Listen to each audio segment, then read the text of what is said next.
Warning, the 8,000-year-old digital logic found under the Gobi. Are you sitting down? The ground is clicking. Not wind, not insects. Wet rhythmic clicks like heavy switches flipping under sand. We kill the generator for silence, but the pulse keeps going. Trust me, you're not ready. If what's under these dunes is what it seems, the map of history breaks. We're talking sealed shafts in the Gobi, banned digs, and a field notebook that vanished twice. 8,000 years back, when this desert was green, someone wrote rules in water, and they still tick. This rabbit hole goes deeper. Once you see the logic hiding under the sand, there's no going back. The leak that shouldn't exist. Look, I'm gonna tell you something that sounds insane, but hear me out. The first clue didn't come from a dig or a museum. It came from a cracked customs box on a metal table in Ulaanbaatar in the 1990s. Fossils, beads, and one sun-brittle field notebook stamped miscellaneous. Graph squares, a coffee ring, and on page 7, a tight grid of hexes stitched like honeycomb, with arrows and numbers that looked like a pipeline plan, not an artifact sketch. In the margin, scribbled in Czech and Mongolian, hydraulic gates. At first, it felt like a prank. Then the drawing next to it hit like a brick. A clean copy of Nikola Tesla's 1920 patent, the valvular conduit, a one-way channel with no moving parts, a fluidic diode. In the margin, same effect. On the next page, a clipped photo of the MONIAC, the 1949 water computer that modeled whole economies with tanks and colored dye. If fluids can compute, the notebook wasn't about drains. It was about logic. Stakes showed up fast for anyone who touched it. If real, it meant carved gates and timed flows, decisions written in stone. If fake, careers would burn. A young researcher wrote counting channels in a brief and got called a category error. Tenure denied, books boxed. That notebook drifted through hands like contraband. Meanwhile, the paper trail went strange. The seizure report logged the notebook, then it misplaced, then reappeared in a private pouch to a retired hydrologist in Prague who'd spent decades on Soviet irrigation. He recognized Tesla's valve on site, slid in a MONIAC photocopy, and scrawled, "You're not crazy." He also flagged something modern engineers obsess over in networks, equal path lengths. Curiosity loop, why hexes? Hold, that answer arrives only after field timing proof and mineral wear patterns. Hex grids aren't pretty for fun, they keep timing clean.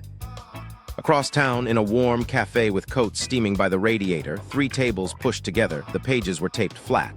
A geophysicist, an ethnographer, a structural engineer. They translated frantic notes, found coordinates, compass roses, and a tiny repeating mark, twin lines, and a dot. The ethnographer touched it and said her grandmother wove that motif after heavy rains. Not proof, but a shiver. They didn't write a paper, they made a pact. A consortium, which was really a handful of stubborn friends. One rule, don't publish until you can verify it in the ground. They chased coordinates into no-go dunes where permits stall and radios die. A herder's nephew who fixed oil trucks drew a route on a napkin to dodge checkpoints. They rented a van, loaded ground-penetrating radar and a bird-counting drone, and drove east. On the way, the engineer worried the same bone. Why hexes? Irrigation loves rectangles, tombs love circles. Hexes show up when you need tight packing and equal paths. Bees, fiber networks clocked routing. If flows arrive late, you know upstream changed. That's diagnostics, not drainage. Withhold the how-to beats, then show the biased pocket test that flips skeptics into subscribers. The notebook gave them a research anchor, Tesla's valvular conduit etched into a maze. Fluidic logic still uses that to bias a branch without parts. 2 pages later, a MONIAC tank labeled clock. If you've got a clock and gates, you're not just moving water, you're computing with it. Meanwhile, an Office No 1C slid a sticky note onto a permit file, heritage concern. That phrase freezes digs and clears lanes. The Oyutalga Playbook, documented in 2010's development, taught ministries a trick: rename, reroute, relabel.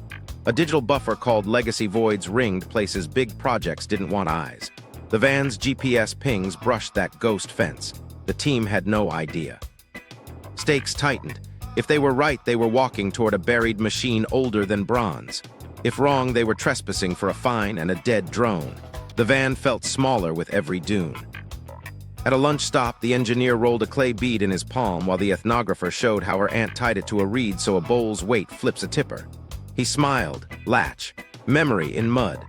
Curiosity seed planted. Payoff comes when we build the 2-bit counter. That night, with stars sharp as glass, they ran the radar sled along a dune's flank. 2 meters noise, 4 shadows, 6 bang. A flat, hard return like a board. Somewhere else, a satellite pass lit their van on a screen as a bright pixel in a gray sea. 2 clocks had started, theirs and someone else's. Back at the cafe days later, they built a proof with a pan of sand and a jug. Cut a Y-pack clay. Carve a Tesla-style pocket on one branch and leave the other smooth. Pour. The biased path edit installed at low pressure, then snapped open hard at a higher head, the leaky diode doing its job. Thresholds. 1s and 0s in water. Stack 2 biases and you get an and. Add a drip clock made of reeds and beads, pulses 3 beats apart, and only the meeting pair opens the stubborn pocket. That a gate. They chalked their test with 2 lines and a dot where the pocket bit deepest. Then they flipped through the notebook photos and found that same mark carved at junctions in the hex lattice sketch. The symbol wasn't decorative. It was a label for where choices live and how costly they are. Here's where the ground starts to matter more than the page. 8,000 years ago, during the Holocene Climatic Optimum, this desert wore wetlands and megalakes. Seasonal head. Steady surges. The perfect metronome for a network that counts by thresholds and time. If you know fluidics and you've got cadence, you can move freight, warnings, and ration counts with nothing but wind, water, and stone. One more thing was happening off-stage. Heritage memos multiplied, drone rules tightened. But the team had a clock, a symbol, and a hard return at 6 meters. They didn't publish. They packed. Cliffhanger beat. The permit note lands right as the radar finds a hard plane. 2 clocks start ticking. East into the Girdle, the notebook promised, toward shafts that shouldn't exist, and a first lie waiting on the rim. The first shaft, the first lie. 3 days later, a herder's mare punched through a crust of earth and the dune sighed like a bellows. We reached the spot at dawn. The slump wasn't ragged, the edge curled into a clean oval. Sand slid away to show a throat of dressed stone with tight joints and a proud collar lip, the kind you see in city wells, not the middle of nowhere. The engineer ran a gloved hand along the rim and whispered, finished by hand. This wasn't a sinkhole, it was an entrance. Stakes hit hard. If modern, our theory died. If ancient, we were standing on the lid of a machine. We dropped a weighted tape, 6 meters, a heavy thunk on a capstone. Cool, mineral air rose with a faint sweetness, the smell of deep water. The ethnographer turned, bracelets clicking, and aligned her compass to the solstice line. She traced it toward the rising sun and pointed south. Resistivity lit a seam like a buried river, not a tomb, a route. We worked fast. LiDAR took a slow sweep. Then a tethered drone slipped down the throat. The walls weren't rough, they were true-faced and skimmed with a milk-white mortar on slate-dark stone. The bottom wasn't mud. It was a capstone over a void with a notch cut like a keyway, planned access. The engineer swore softly, not chance, intent. A white SUV idled on the ridge. A gray-jacketed official strolled down like he owned the weather. Cold War bunker, he said before we finished a sentence. Rehearsed. He snapped a photo, made a note, and told us to pack for safety. The word bunker hung there like a blanket over a lamp. But the mortar wouldn't play along. That night in a humming bathroom, we prepped a microscrape from a chipped edge. Later lab work on grains locked deeper told the truth. Calcium silicate lime with silt fines, slow-cured in wet air. The signal anchored around 8 millennia. Not Portland, not 20th century, not a bunker. Back on the sand, ground-penetrating radar told a story tombs never tell. At 6 to 9 meters, returns ran ruler straight, then branched at 60 degrees in a repeating lattice. Tomb's end. This rooted. The geophysicist toggled overlays until a honeycomb flashed under our boots. We stepped back. On the collar stone, half hidden by sand, the twin lines and the dot showed twice, tucked by the throat. The symbol lived at the decision. A herder who'd been bringing milk tea watched our faces and told a story his grandmother loved. After heavy rains, the ground near old wells sang. Low, then high like a reed pipe. You felt it in your ribs. The engineer caught my eye. A clock that moves water can sing when air rides the flow. That's not noise, that's timing. We cut a shallow trench on the lattice line for silt cores. Pollen profiles read like a postcard from a greener world. Artemisia, steppe grasses, then bulrush and pondweed you do not find in today's Gobi. Holocene Climatic Optimum. Seasonal surges, head enough to run a schedule. The question shifted from why water was here to how they timed it. Impact came quick. Equal path lengths across hex legs meant synchronized arrivals. In fluid logic, that's clean timing. In human terms, a system that makes choices. The notch, the lattice, the solstice line to a seam, pieces of a module you can clock. We needed a language that didn't use silicon, so we built it in sand. We shaped a junction in a tray beside the shaft. One branch with a Tesla-style pocket, one smooth, poured at low head. The biased path edited and stalled, bleeding pressure like a leaky diode. We raised the jug, snapped threshold, then closed again at ease. We fed 2 pulse drips 3 beats apart. Only the meeting pair opened the stubborn pocket. And in mud, we chalked the pocket with 2 lines and a dot where the bite lived. Back at the rim, the same dot sat where scars were deepest. The mark wasn't art. It was caused. Meanwhile, that bunker label did its quiet work downtown. A memo reclassified the area as a safety zone. Drones grounded, permits paused. We'd seen the Oyu Tolgoi maneuver, heritage as cover, buffers as corridors. One of our envelopes vanished in transit and reappeared lighter by a gram. A friendly call suggested we submit through community channels. We smiled and kept scanning. Here's where the human side bit. The herder laughed softly, set his palm on the collar, and hummed a low note. The vent slit answered with a faint higher tone, then fell back. The engineer lifted his hand, feeling the push. Pressure ticks. A metronome buried in stone. This was the moment everything changed. The hex wasn't pattern, it was program. The shaft wasn't a hole, it was a port. The lie wasn't clumsy, it was policy. We packed before sunset. The official waved without his eyes. The ethnographer traced the twin lines and dot in dust on the van window and said, "Someone wrote this for us to read." The engineer kept sketching a one-way curve you can carve with a chisel. We didn't argue. We drove toward the next throat, following a lattice that was finally starting to talk back. Liquid Logic 101, buried in sand. What nobody saw at first was how simple the proof needed to be. Not a lab, not a grant. Just a plastic tray, wet sand, a knife, and a jug. If 4 sides flow, shape can choose yes or no. That's the entire bet. So we set it up where the wind couldn't hit the surface and carved channels the way a mason's hand would remember. Slow bends, tight throats, no right angles if you can help it. Stakes first so you don't miss why this matters. If a carved junction can give you a threshold, open at high head, stall at low, then the system under these dunes isn't art or drainage. It's logic, which means schedules, policies, and power without a scribe. Freight windows, flood overrides, counts you can trust with your stomach on the line. If one junction proves it, the lattice stops being pretty and becomes code you can run. We cut a Y1 branch, the Tesla trick. Bulbous pocket, narrow return to bleed push if you come from the wrong side. The other branch we left clean. Same inlet, 2 options. We raised the jug shoulder high and poured. The first rush tried both ways, then most of it slipped into the pocket, swirled, bled energy, and stalled. Not blocked, just tired. We lifted the jug higher, snapped through, dropped the head close. That's a threshold. A leaky diode turned into a gate by pressure alone. Action beats stack quick once you see it. We added a reed drip clock, 2 reeds pinched with clay beads, each releasing a pulse every 7 seconds but offset by 3. When the pulses met at the junction, the biased path opened.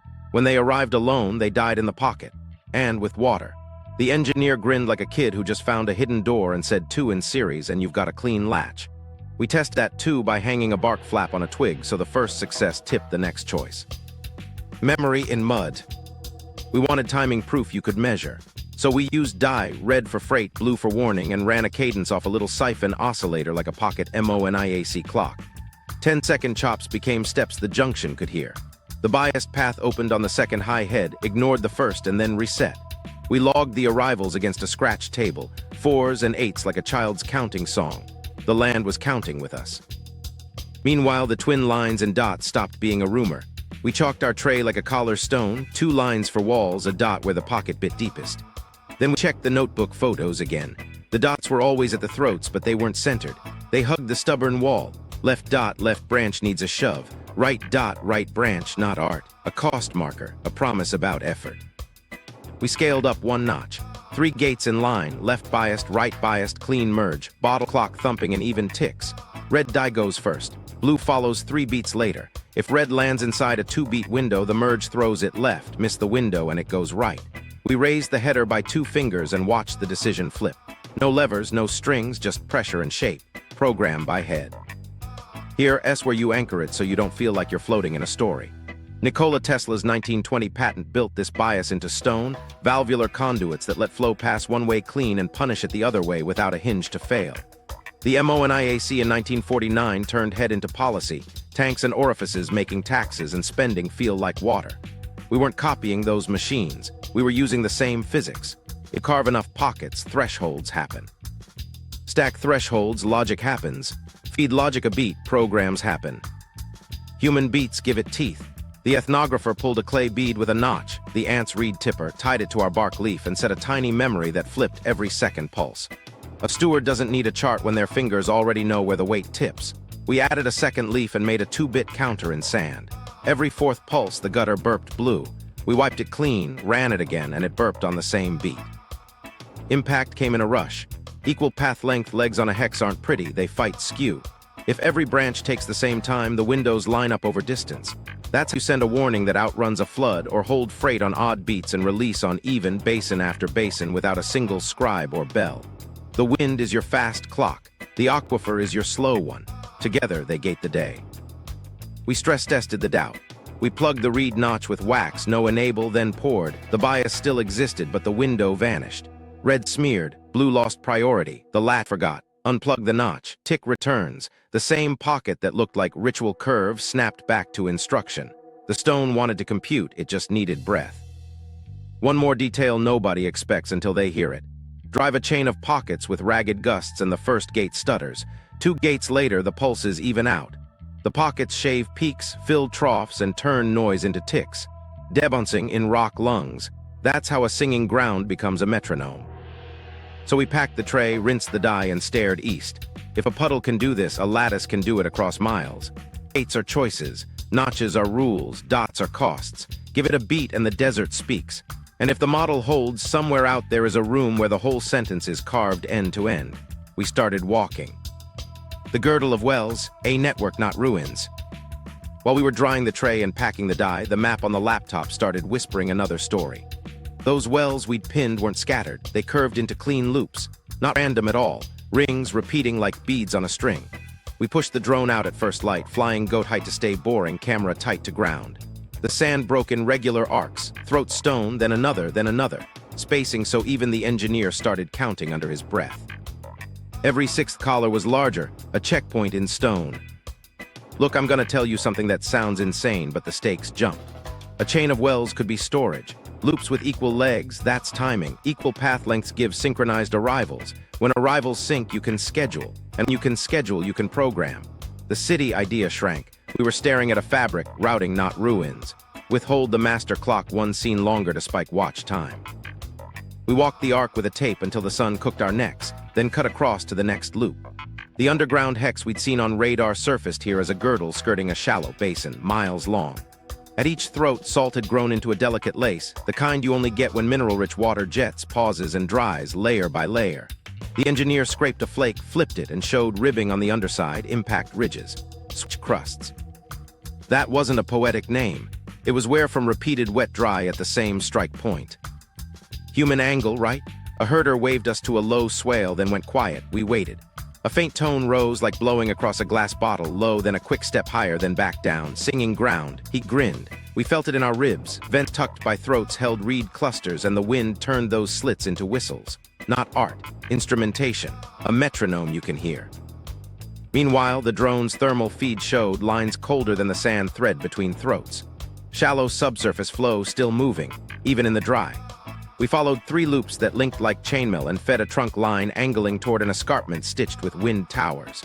2 more trunks aimed at ghost wetlands from old satellite passes, pale stains where basins used to breathe. We needed scale you could argue with, so we flagged an entire loop and ran a timing test. Noon. A pour of bright dye slipped down the first throat and vanished. 10 minutes later, a faint smear surfaced at the second throat. 18 at the third. 28 at the fourth. Variations in head didn't break the cadence. Total loop time held tight. Those Tesla-style pockets were carved in stone to bleed hot surges and bolster the lows, stabilizing the beat.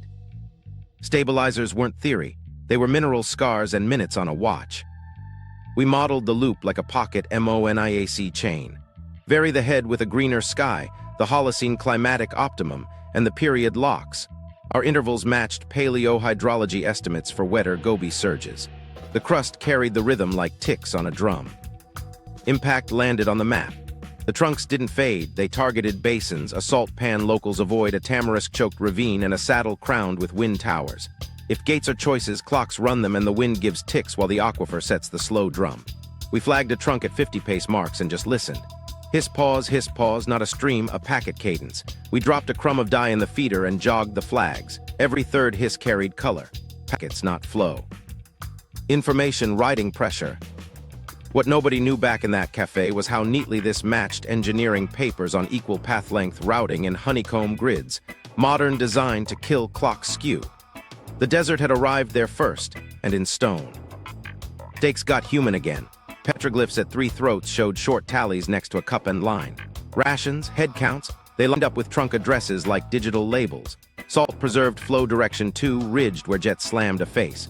Most throats favored basins, but a few showed reverse scars, back pressure signals. You could send a no upstream by choking a vent and forcing a bypass. That's a routing protocol in rock. This changed the map from pretty holes to a living network. With clocked loops and long-haul trunks, you can count caravans like tokens, throttle freight by windows, and push alerts that outrun floods. But a network needs a master beat to keep distant loops honest. Local ticks we had. The question now was the governor, who set the pace for the whole ring. We hiked the trunk toward the escarpment, the wind hard enough to sand our teeth. The towers stood skinny and offset, throats aimed into prevailing gusts. You felt pressure jump in your ears before you heard it, a soft throb, then a sigh, then another throb. The engineer pressed a palm to a slit and smiled, pressure ticks. We tucked a ribbon into a carved duct. It fluttered, paused, fluttered, locked to the tone. Air driving water, water pushing air. Oscillation, translation, wind into hydraulic ticks. We built a quick and dirty proof at camp. Jerrycan header, 2 bottle accumulators, a loop with an asymmetric pocket on the water side, a fan and pinhole plenum for air. 3 thresholds downstream, easy, medium, stubborn. The pulse marched advance, hold, advance, perfectly synced to air ticks. Low wind opened the easy gate. More wind woke the medium. The high harmonic blinked the stubborn on every 4th tick. That wasn't vibe, that was program. And here's the kicker. At a throat with a tiny side notch linking reed slit to channel, blue warning die only moved on the high note while red freight advanced on alternate lows. The notch was a wind enable, priority interrupt baked in. Once you hear that split with your own ears, the girdle stops being a ruin. The desert's metronome. The desert was already running code. The wind towers looked thin and harmless from a distance, but up close they felt alive. The stone throats were offset on purpose, facing into the prevailing gusts like instruments waiting for breath. Before we heard them, we felt them, little pressure thumps in the ear, then a low note, then a higher one that seemed to ride the back of a gust. The herder called them speakers. He wasn't wrong. They weren't shrines, they were translators. Stakes verticalized. A master clock means rules you can't ignore and consequences if you try. Look, I'm gonna tell you something plain. If you can turn wind into steady hydraulic ticks, you found your master clock. Stakes don't get bigger than that. A clock means programs. Programs mean rules you can enforce without a chief or a scribe. Freight windows you can predict. Flood overrides that trigger themselves. If the towers gave the beat and the loops kept it, the grid wasn't just clever plumbing. It was a machine for living. We tested the tower's throat with a bundle of reeds tied loose. The bundle started to sing on a low tone that rose whenever a gust hit, then settled back. Below the slit, a carved duct disappeared into the hillside. We stuffed a ribbon into the mouth of the duct, and it fluttered in step with the tower's note. Pause, flick, pause, clean rhythm. Air pushed water. Water shoved air. The pressure oscillation walked down the channel as little nudges. That's your tick. We built a bench rig to make sure we weren't being romantic. Viral trigger, proof you can copy at home. Jerrycan bottles fan, so the mystery becomes repeatable awe. Jerrycan as a header tank, 2 bottle accumulators, a loop with an asymmetric pocket we deheat formed to mimic a Tesla-style bias. On the air side, a fan fed a small plenum with a pinhole bleed. Downstream, 3 thresholds, easy, medium, stubborn. We pulsed the fan. The die advanced in chops, not a smear. Advance, hold, advance, locked to each air tick. Low wind, only the easy gate blinked. Turn it up, the medium joined, then the stubborn opened every 4th tick when the reed hit a higher harmonic. We were clocking water with wind. No valves, no levers, just pressure and shape. Here, S where it gets crazy, but it's also where it gets simple. Those bias pockets do more than choose, they groom the signal. We killed the steady fan and pulsed the plenum by hand in this sloppy, uneven way. The first gate stumbled.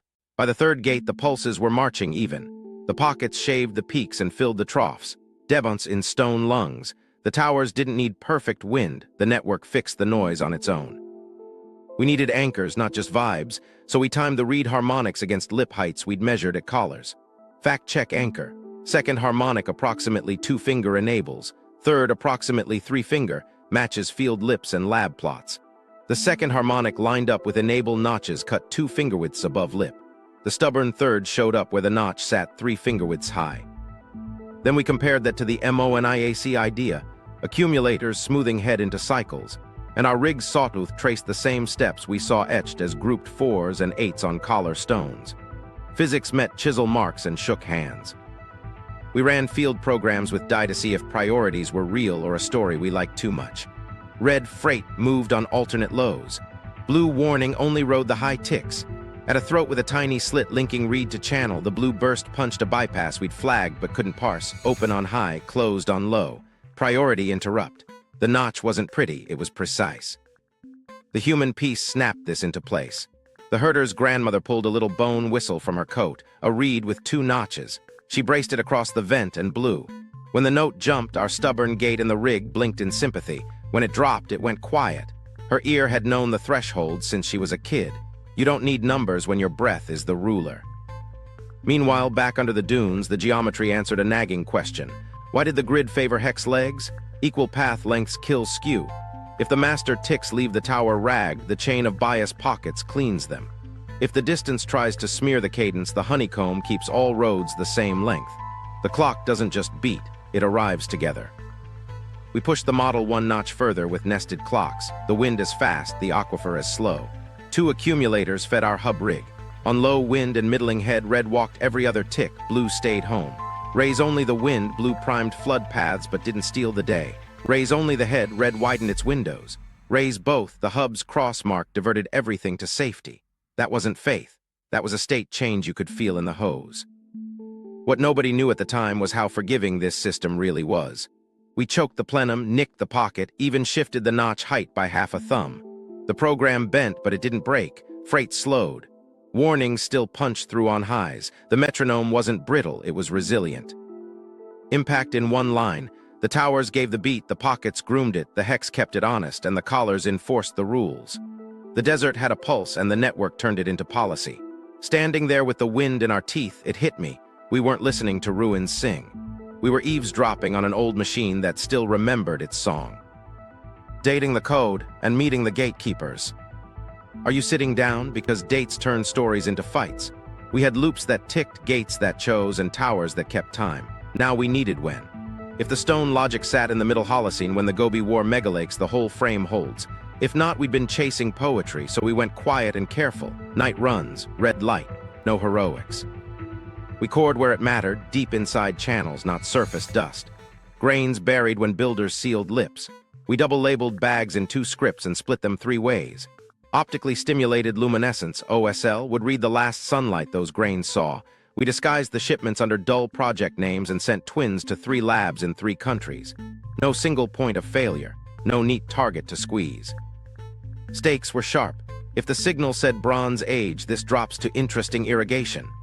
If it anchored around 8 millennia during the Holocene Climatic Optimum, ministries would lean in hard. Origin stories buy budgets, redraw corridors, and justify fences. We weren't just aging stone, we were putting numbers on power. The first lab called just past midnight. Careful voice, 2 peaks. A shallow lens from recent disturbance, sure, but the deep population locked hard around 8,000 years. Not later than 3 times, we didn't celebrate. 1 lab is a rumor, we needed a chorus. So we stacked a second line, pollen from the same sealed layers. A palynologist who doesn't care about desert legends sent a graph that didn't look like today's Gobi at all. Fact anchor, Artemisia, steppe grasses, bulrush, pondweed, consistent with Holocene Climatic Optimum wet windows. Artemisia and steppe, yes, but thick bands of bulrush and pondweed sat right on our OSL age. Wet windows, stable head. The sort of sky that lets lime cure slow and reeds sing steady. The Holocene Climatic Optimum wasn't a backdrop. It was the power supply. The third lab tightened the bolts with a blind we hadn't even requested. Viral beat. Surprise control, modern bunker paste versus ancient seam, audience gets the gotcha with receipts. We de-slipped a decoy bunker mortar into the package. Their email opened with a joke and then flattened the story. Modern signatures in the bunker paste, ancient signals in the lattice seam. 3 labs, 3 lanes, 1 answer. We finally exhaled.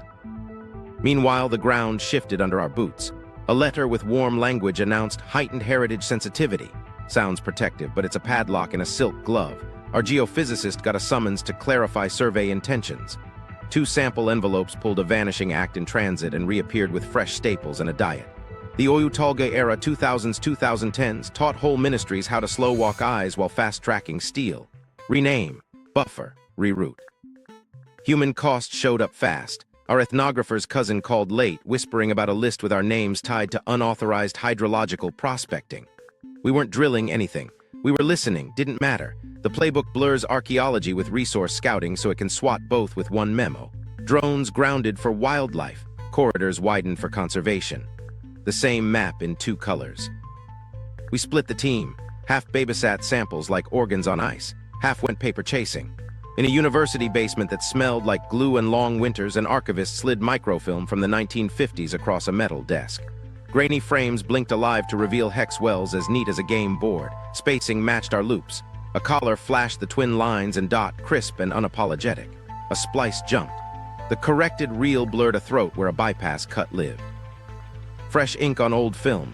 The archivist popped the reel, snapped frames with a pocket camera, and tucked them in a cereal box. "Tell it right," she said.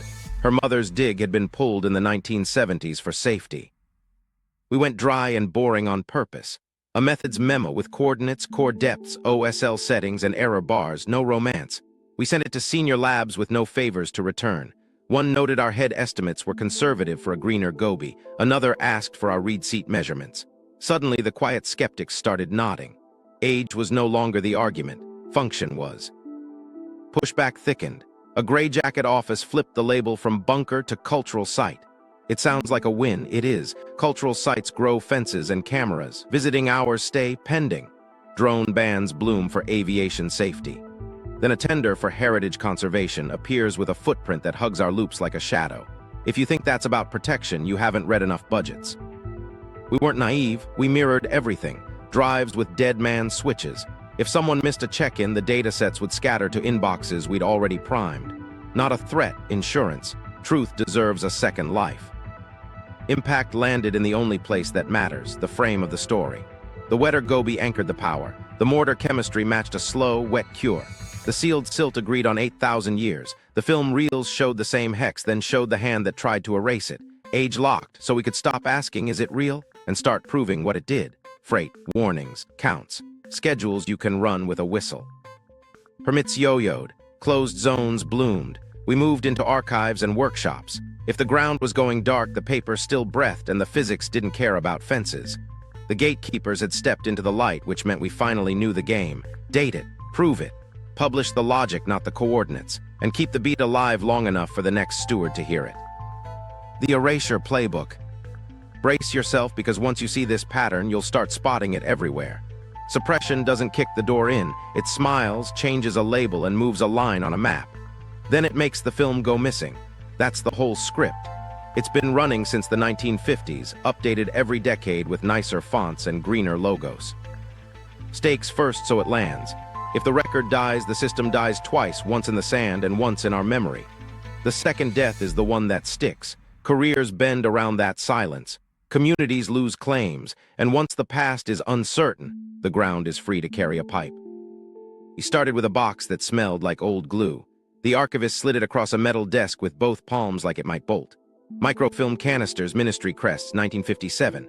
She fed a strip into the viewer and rolled the crank slow. Hex wells blinked into focus, spaced neat as a board game. A throat collar flashed the twin lines and the dot, sharp enough to trace. Then a jump one frame to the next. In the corrected reel, a throat lost its bypass, cut under a brushed blur. Not age, ink. Someone had painted the decision point out of history. The archivist snapped 2 frames with a pocket camera, tucked them in a cereal box, and said her mother's dig had been pulled in the 1970s for safety. Meanwhile, money slithered through the paperwork. A survey budget line slid into a shell NGO with a gentle name and a fresh stamp. That group advised on heritage buffers that happened to match a mineral block on a separate tender. The Oyu-Tolgoi years taught a whole generation the trick. Build a fence to protect the thing, then route the trucks around its shadow. Heritage for the brochure. Extraction in the dawn light. What nobody knew at the time was how far the hexes ran in the seized reels. We saw the same spacing at the Taklamakan margins, the hexy corridor, and a spur at Alashan. The captions called them oasis improvements. The old notes used a different phrase, legacy voids. That same phrase now hides in modern engineering briefs. We even found a tender for legacy void stabilization, laid right over a gas survey hatch like a hand over a mouth. Human angle, a surveyor with a shaky laugh met us behind a truck depot. He wore his cap low and asked us to blur his voice. On a thumb drive were maps with red hatch marks right where our drones later found collars. Skim around the hex, he'd been told. Don't collapse it, don't film it, just move past it. He smiled without smiling. Prison isn't a metaphor where he lives. The pattern pulled tight. Rename the object, sequester the evidence, route your projects around it, starve it of context. The 1950s reels get ink. The 1970s digs get retrained. The 2000s grow NGO buffers that kiss pipeline routes. Same moves, new stationary. We set a ruler on their stories. In the Oyu Tolga window, permit reroutes and seismic passes sink too neatly to be chance. Conservation maps flared along corridors, then shrank once the steel lay in the trench. We didn't need a conspiracy board. We needed overlays and a pen. The slow, soft squeeze reached people we cared about. Our ethnographer received a community engagement opportunity letter with her name misspelled in the first line. No date, no coordinates, legal language stripped for parts. She stuck it on her fridge and walked away. Across town, drone jammers bloomed near the escarpment. Notices sprouted on boards, temporary closure for public safety. The air itself had been made deaf. Then came PR with a grin. A broadcaster rolled a segment about ancient water wisdom, slow pans of wind towers, kind music. Psychological pivot, rage bait in velvet. Then we give you tools, not tantrums, no dates, no thresholds, no dots, just wisdom, nice, harmless, and empty. 2 days later, a drone ban went live. Our whistleblower texted once, crews mobilizing, then silence. Look, I'm gonna tell you something plain. Soft language does the real damage. Protection, sensitivity, stewardship. They're frictionless words that pull your teeth. If you ask for cores, you're told to wait for consultation. If you bring 8,000-year dates, someone nods fascinating and tapes a fresh sign on the fence. So we changed tactics. We published enough to make edits look like edits. No coordinates, no converter specifics. We dropped the logic and the dates. We showed the hub's state machine in shapes any steward could run with a bowl and a whistle. We overlaid conservation footprints with leaked survey routes. We quoted a lintel line with no place name. When both clocks rise, we turn to safety. Impact was instant and messy. A ministry tweeted ribbon-cutting photos at a heritage kiosk. In the corner, an open trench waited for pipe. Our inbox split. Thank you, don't stop, then take it down or else. Engineers in hard hats started passing our rig clips at lunch, captioned gates with no parts. A hydrologist in a flood city pinned our cross mark beside a storm plan and asked if she could borrow it. That's what scares offices with good paper. Dias outrun fences. One more micro story. The herder who first hummed the low note got a knock at his tent under a white moon. New boots, polite questions about foreign agitators. They left a phone number and a pamphlet about culture. He burned the pamphlet and brewed tea. Paper makes bad tea, he said. This was the moment everything changed because the motive stopped hiding. If you bury the network, you aren't just protecting a mine. You're fixing the origin story at a date that flatters a border.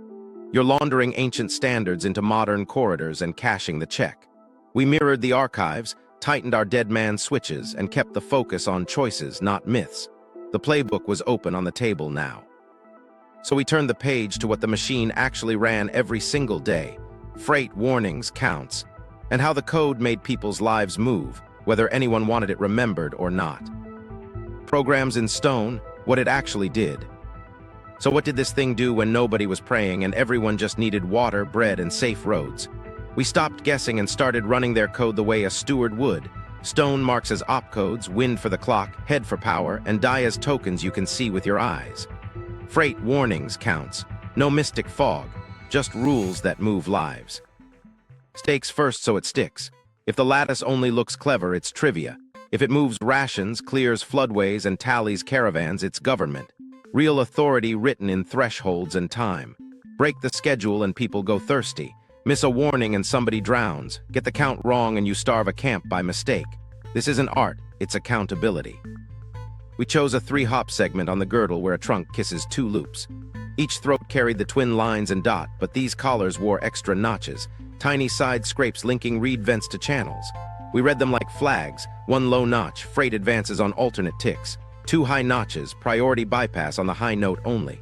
We chalked the marks and tuned our reed to the tower's 2nd harmonic, the one we'd already matched to a 2-finger enable. Program 1 was freight. Immediate stakes, 4 crates, 4 bowls, 4 lives. You feel the schedule in your stomach before the explanation lands. We dyed skins red, 1 skin per crate on a petroglyph panel 20 paces away, 4 crates, 4 tokens. The rule said advance on even ticks, wait on odds. The red moved, paused, moved, then at the third throat a bark leaf we'd hung as a gate flipped and dropped the token into a bypass trough. The mineral stain on that lip matched our red. Way station delivery on schedule.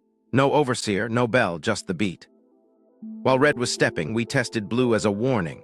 Same pulse size, but we only released it when the reed hit the higher harmonic. The small notch at the collar woke a wind enable and the blue slashed through the bypass, skipping the freight hold. We timed arrivals against the carved tables, 4s and 8s. Blue hit the 8s. Red hit the 2s. Priority wasn't a story. It was a measurable difference in lip and note. Human angle that lands this in your ribs. A panel beside the trough showed a bowl, a line, 5 short marks. A herder tapped the line and said 2 people, 5 rations. Our 4 red tokens filled 4 bowls. The 5th only came when the next even tick walked in. That's scarcity discipline baked into cadence, not a priest's decree. Program 2 was flood. We pushed the fan so wind surged like a storm front. Head rose in the accumulators. The high-notch bypass opened at the first throat, then the second, then chained forward in a leapfrog. Blue outran red by minutes, a life-saving window when a wall of brown is coming. Downstream, a safe basin took the load while the freight gutters starved by design. We didn't need faith to believe it, the die wrote it. Program 3, the count. Curiosity loop. We tease tallies in mineral crust, then reveal the bead flip and the gutter stains, closing the loop with proof. We set a read and bead toggle at throat 3 to act like a tiny memory that flips on pairs. 6 clear pulses for unladen animals, 4 red for loaded. Every second red that hit inside the window flipped the bead and spat a blue burp into a tally gutter. We ended with 3 blue stains in the gutter, right where 3 dark calcium bands had thickened over time. Tallies in mineral, not ink. We tried to break it. We plugged the reed enables with wax. Priority died. Freight smeared. The latch missed every window. Unplugged. Ticks return. The stone wanted to compute. It refused to without breath. Anchors so you don't think we're high on die. This is the same playbook the MO and IAC used. Tanks as stocks, orifices as policies, head as the state. From the gate's view, everything is binary, over or under threshold. Tesla-style asymmetry gives bias without parts. Stack biases, you get logic. Add the read clock, you get a scheduler that never needs to read. We scaled the program to a Lupin trunk test. Red freight only moved on every other low. Blue warning pulsed on highs and always reached the trunk first.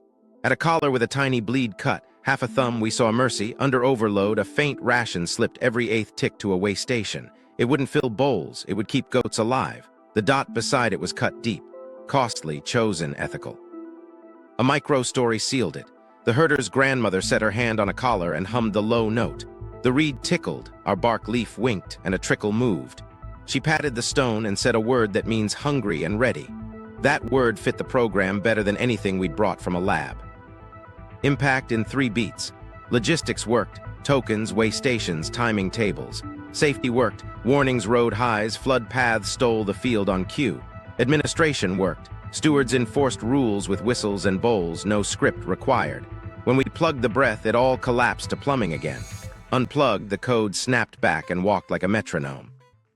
So the next time someone points at a collar and says ritual, ask them what the dot costs, where the notch sits, and which note makes the bypass sing. If they can't answer, they're looking at a program and calling it a prayer. We'd proved function on a live grid, which meant the next question wasn't can it run. It was what happens when the beat dies, crash when someone decides to change the rules. We'd spent weeks proving the good days. Then the ground showed us its worst one. In a side trench, the silt changed like a bruise, tanned to gray to a tight, dark band that felt like felt. The geophysicist ran a finger along it and just whistled. That isn't drift. That's a dump. A wall of dust big enough to smother the desert's metronome. Stakes turn brutal fast when the clock stops. Freight windows miss. Warnings die in their throats. Basins that should dump don't hear the signal. People don't just go thirsty, they go blind. A system that ties life to timing doesn't forgive silence, it snaps bones. We pushed for hard evidence. A core through that dark lens carried a faint, acrid tang. 2 loops over valve lips weren't just worn, they were blushed dark like heat had kissed them. Not friction. Fire. 20 paces on, a reed plug was fused in place, charred, bubbled, welded shut. Picture a latch designed to open on pairs now frozen forever on 0. We needed to see if this was local pain or a continent coughing. Fact anchors. Synchronized dust spikes in regional ice cores, tree ring pinches, Holocene arid pulses, no armies, just sky. We matched the depth of that dust lens to tree rings north of here, the rings pinched tight in the same years. Ice cores from the western plateaus carried a matching dust spike. Models for the Holocene's close showed wet windows snapping shut in pulses, not slopes. Our layer sat right on one of those turns. No army. Just a sky that changed its mind. The timing is your anchor. Early and middle Holocene. Wet, steady head cures that ran slow. Then drier, leaner years. The slow aquifer clock shortened while the wind got mean, and the network built to shave noise into ticks finally drowned in it. You don't need an enemy when the breath goes thin. The human angle hit in a repair niche we almost walked past. Soot ringed a shallow alcove in finger ovals. 2 radiocarbon dates from the smear didn't hug, they staggered, one hot near the crash, another cooler decades later. You can see them hunched in the dark, warming a bent leaf, listening for a whistle that won't sing. Our ethnographer held a charred reed like a tooth. Nobody spoke. The towers told the same story in a different voice. Vents that used to sing were stuffed with grit, throats narrowed to dead hums. We cleared one. The pulse came back weak, ragged ticks that wouldn't wake a stubborn gate. Downstream, smoothing pockets had calcified into candle wax. The lungs that debounced gusts now held their breath. The metronome lost its spring. We took it back to the bench to be sure. We killed the steady fan and coughed the plenum by hand, uneven, tired. Accumulators starved. Pulses smeared, missed their windows, and died in pockets that used to open on pairs. We forced a flood by lifting the head, but the high-notch enable never saw a clean tick. The bypass slept through the storm. It was like trying to ring a town bell after someone filled it with sand. Impact cascaded in the only order it knows. Freight fails first, tokens stall, way stations ration off bowls that never fill on time. Then warnings arrive too late and then not at all. Counts stop counting and turn into prayers. When the dust finally drops, the code is still carved, but the song in the air is gone. A perfect score in a silent hall. The bitter twist, the design had ethics for this moment. In the hub, a cross-marked path that should have diverted to safe basins on dual highs, but even a fail-safe needs breath. No clean high note, no wake-up. Our sim ran the crash cadence through the hub copy. The cross never latched. Freight didn't die because greed starved it. It died because the ticks did. We hunted for war scars anyway, arrowheads, smashed collars. None, only heat and dust. Later we saw triage, crude clamps over fine gates, coarse wedges where master pockets used to be. The patchers fought, but finesse was gone. Standards frayed. The network kept a skeleton and lost its fingertips. A single microscene turned the knife. On a collar's lip, a tiny cup had 5 tally scratches. A 6th lay across them, a cancel. The cut was shallow and the hand was tired. Someone crossed out a ration they knew wouldn't arrive ever again. We asked the only question left, could anything have saved it? We widened notches, pinched throats, doubled accumulators in the rig. We got mercy, not resurrection. Freight limped every eighth. Warnings flickered. The shape of help remained, but the heart that fed it didn't. You can design for noise, you can't outcarve no breath. So this was the moment the story's light shifted. We stopped staring at clean loops and started reading breakage. The network didn't lose a battle, it lost its beat. When a city's heart stops like that, debate won't restart it. You find another rhythm, or you leave. The desert remembers both. The code in stone, the silence in dust, and the hands that showed up after, trying to bargain with a sky that wasn't listening. The patchers, late repairs, and rewrites.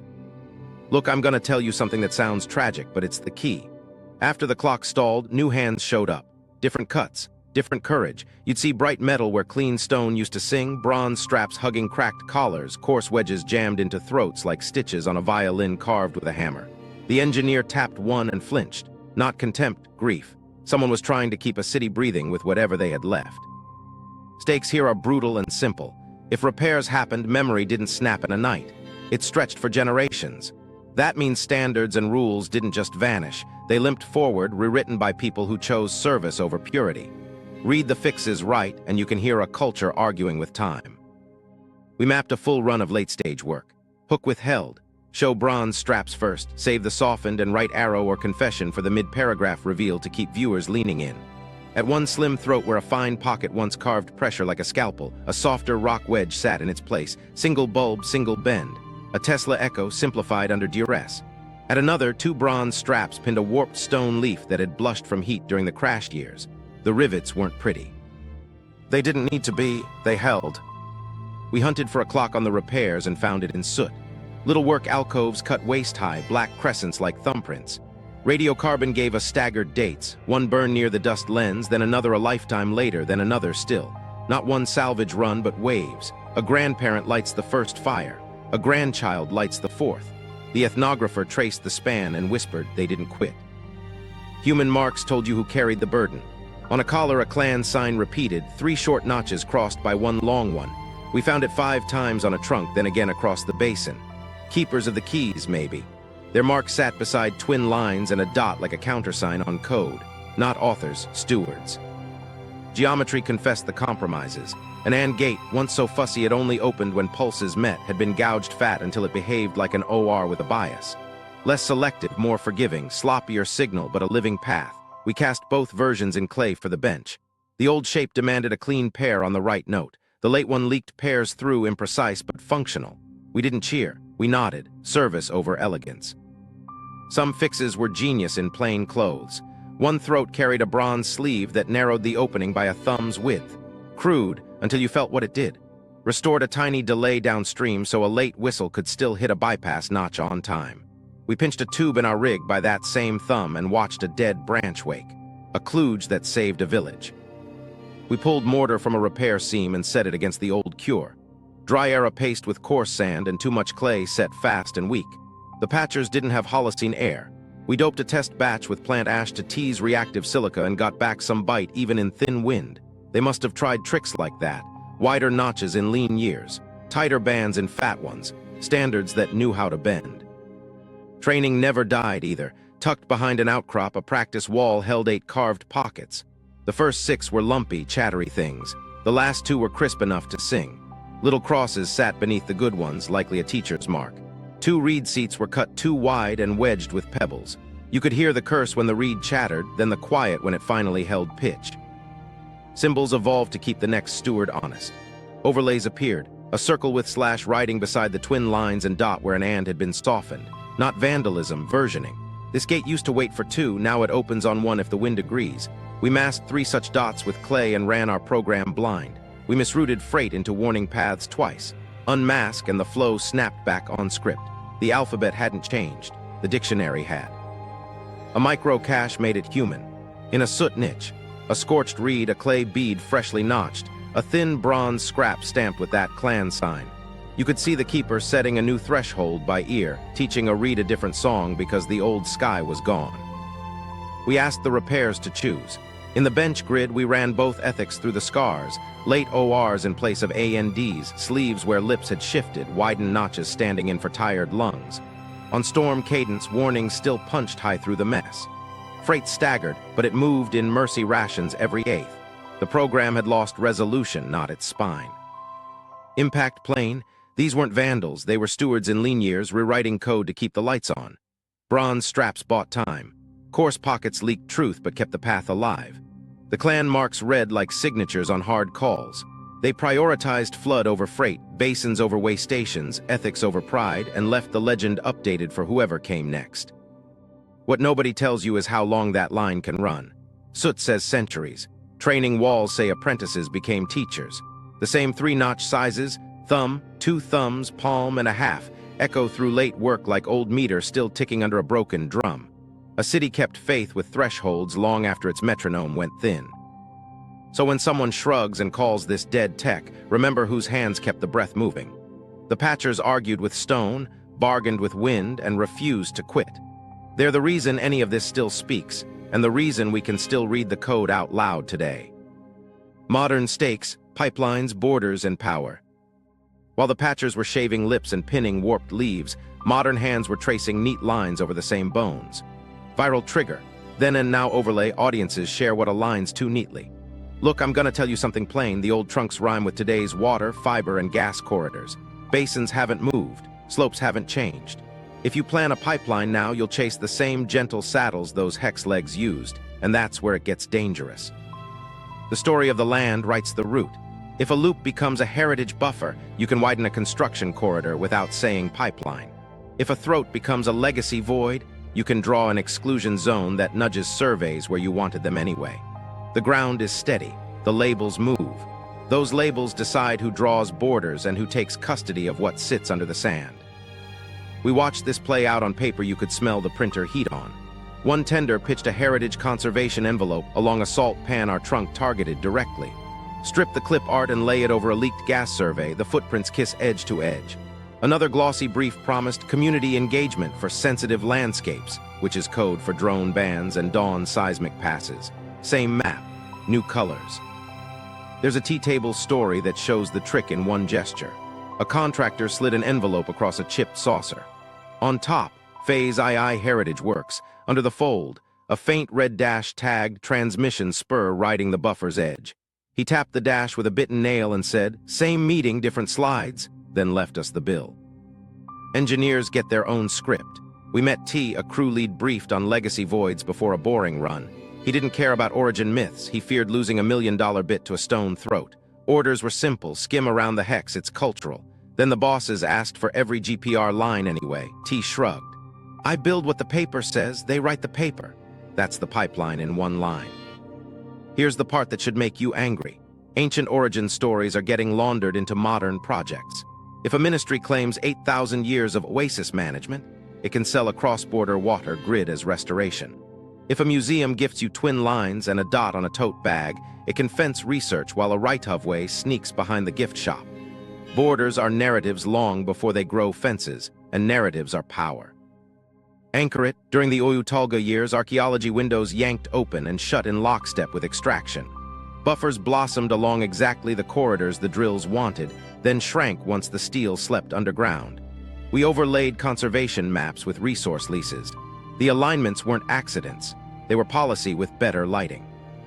People live under these lines. The herder who brought us milk tea got a glossy invite to Culture Day at a new kiosk. Free dumplings, speeches, a ribbon, also a fresh fence. He stared at the spot where his grandfather camped and asked, "What's culture if I can't bring the goats?" He folded the invite into a square and slid it under a stone. Media hugs the soft edge. A national segment aired, rediscovering ancient water wisdom. Slow pans of wind towers, serene music. No dates, no thresholds, no code. 2 days later, a legal notice grounded civilian drones for aviation safety over that same escarpment. Our whistleblower texted one line, seismic crews moving, then went dark. This is going to sound crazy, but the soft words cut deepest. Curiosity loop. Name them protection, sensitivity, stewardship. After we show the map overlay, that's the aha beat. Protection, sensitivity, stewardship. They make resistance sound ungrateful. Ask for cores, wait for consultation. Mention 8,000 years. Fascinating. Then a new sign on the gate. You're not fighting villains, you're arguing with velvet. So we mailed the logic, not the map. Dates and thresholds, not coordinates. We posted frames from those 1950s reels, the unaltered ones, and stacked Oyu-Tolga-era buffers beside today's envelopes. We didn't say conspiracy. We handed you a ruler and stepped back. Impact was instant and messy. A ministry tweeted a ribbon cut at a heritage kiosk. Zoom the corner, pipe cradle open, trench waiting. Our inbox split in two. Thanks, don't stop, take it down or else. Out on site, a foreman captioned our rig clip gates with no parts and asked if it'd work in permafrost. Ideas ignore fences. That's the problem for offices with crests. Here's a sharp human beat. The herder's tent got a moonlit knock. New boots, polite voices, any foreign agitators. He said he hosted guests who liked to listen. They left a hotline and a pamphlet. He burned the pamphlet. Paper makes bad tea, he said, and didn't smile. What nobody in those rooms knew was that engineers were already testing our thresholds on storm models. A city hydrologist messaged, slapping our cross mark beside a flood plan. Your dead people are smarter than my living committee. Can I borrow this? That's the thing ministries fear most. Not outrage, adoption. Final stakes, no sugar. If the old grid skeleton shadows new corridors, and if the story of first water becomes a lever for routes and budgets, the question isn't who gets credit. It's who gets cut out. The people whose grandparents heard the ground sing are being posed behind ropes for photos while the permits advance.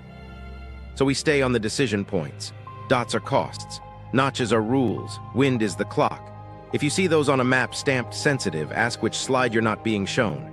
And when someone hands you a ceramic mug with twin lines and a dot, ask them which branch opens on the high note and who gets the water when it does. The symbol that wouldn't go away. Look, I'm gonna tell you something that sounds crazy, but this mark kept tripping us like a loose stone in the dark. Twin lines, one dot, never centered. Always lurking at the throats where choices live, never in the quiet runs where nothing happens. Once you finally see it, there's no going back. Stakes first, so you feel it. If it's just a pretty motif, we're reading tea leaves. If it's a label, it's the alphabet for the whole grid. Decode it and you can call a gate's behavior before a drop of dye ever moves. That turns guesswork into instruction, and instruction into power. We moved from hunch to map.